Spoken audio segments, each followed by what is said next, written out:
क्या हनुमान बेनीवाल बीजेपी को हराने के लिए नरेश मीणा का साथ देंगे या फिर अंता चुनाव में अपना एक प्रत्याशी उतारेंगे?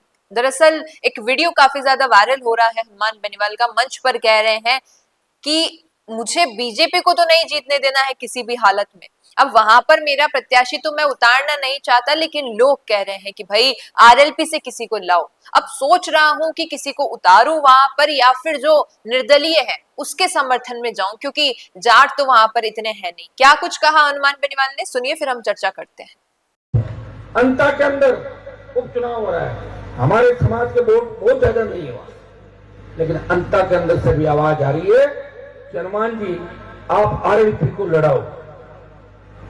मैं आरएलपी लड़ने की बात थी, उनकी इच्छा का आरएलपी लड़े, लेकिन कांग्रेस बीजेपी के खिलाफ जो भी वहां लड़ेगा ताकतवर आदमी।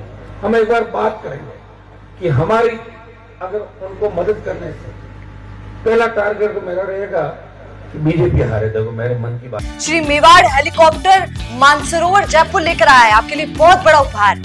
रॉयल शादी एंट्री हो, इलेक्शन टूर हो, एयर एम्बुलेंस हो, पुष्प वर्षा हो या वीवीआईपी दर्शन हो, इसीलिए अभी तुरंत बुक कीजिएगा। अब आपने सुना किस प्रकार जब बेनीवाल ने कह ही दिया है कि नरेश मीणा का साथ दूंगा, क्योंकि निर्दलीय वहां पर नरेश मीणा है, बीजेपी को वो हराना चाहते हैं। कांग्रेस का जिक्र भले ही ना किया हो, लेकिन कहीं ना कहीं आशंकाएं जता दी कि भाई या तो आरएलपी का उम्मीदवार उतारूंगा वहां पर या फिर नरेश मीणा का साथ दूंगा। अब सोचने वाली बात है कि अगर आरएलपी से वहां पर उतारते हैं किसी भी अपने व्यक्ति को प्रत्याशी के रूप में, क्योंकि वहां पर वोट ज्यादा नहीं है जाटों के, तो जीतने की संभावना इतनी नहीं है। हो सकता है कि थोड़े समीकरण इधर उधर हो जाएं, क्योंकि जो भी थोड़े बहुत जाट लोग होंगे या जैसा कहा जाता है कि माली समाज के कुछ लोग भी हनुमान बेनीवाल को वोट दे सकते हैं। और हाल ही में चंद्रशेखर आजाद और हनुमान बेनीवाल की तस्वीरें भी साथ आई, तो कुछ लोग उनके साथ के भी होंगे जो शायद वोट दे दे।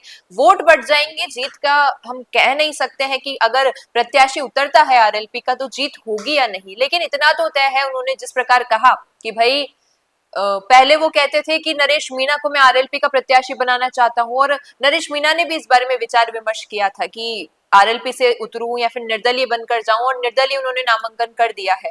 हनुमान बेनीवाल की ये ख्वाहिश तो नहीं पूरी हो सकी कि नरेश मीणा आरएलपी से उतरे अंता में, लेकिन शायद ये हो सकता है कि वो समर्थन दे अपना नरेश मीणा को और नरेश मीणा जीत हासिल करे। क्या लगता है आपको कि हनुमान बेनीवाल के समर्थन से नरेश मीणा को जीत हासिल होगी या फिर हनुमान बेनीवाल आरएलपी का कोई प्रत्याशी अंता के उपचुनाव में उतारेंगे? बताइएगा कमेंट में। बिजनेस अच्छा हो सकता है, लेकिन अगर नाम नहीं दिखा तो पहचान कैसे बनेगी? अब टेंशन छोड़िए, द फैक्ट इंडिया आपके बिजनेस को देगा वो पहचान जो पूरे राजस्थान में हर किसी तक पहुंचे। न्यूज चैनल पर विज्ञापन, पॉडकास्ट और प्रमोशन के जरिए आप सीधे 5 लाख सब्सक्राइबर और 10 करोड़ से ज्यादा व्यूज तक अपनी पहुंच बना सकते हैं। तो देर किस बात की, आज ही द फैक्ट इंडिया से जुड़िए और अपने बिजनेस को बनाइए हर घर का नाम।